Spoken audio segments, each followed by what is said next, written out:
നമസ്കാരം. പ്രിയ ഗുരു നിത്യ മഹാകവി രവീന്ദ്രനാഥ് ടാഗോറിൻ്റെ ഗീതാഞ്ജലിക്കെഴുതിയ മലയാളത്തിലുള്ള ഭാവാവിഷ്കാരം. നീ എൻ്റെ ഉരുവം ഒരിക്കലും തീരാത്തതാക്കി, അതിലാണ് നിന്റെ കൗതുകം. മുമ്പ് എത്ര പ്രാവശ്യം നീ ഈ മൺചിമിഴ് കമഴ്ത്തിക്കളഞ്ഞു, പിന്നെയും നീ അതിൽ നവജീവൻ നിറയ്ക്കുന്നു. ഇതോ വെറുമൊരു ഈറ്റ കഷണം, ഒരു പുല്ലാങ്കുഴൽ.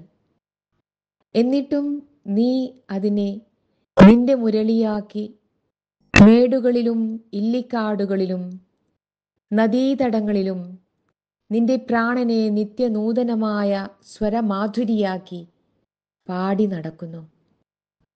നിന്റെ അമൃതാങ്കുലിയുടെ മൃദുലമായ തലോടലിൽ എൻ്റെ കുഞ്ഞു ഹൃദയം ആഹ്ലാദത്തിമിർപ്പുകൊണ്ട് വിങ്ങിപ്പോകുന്നു.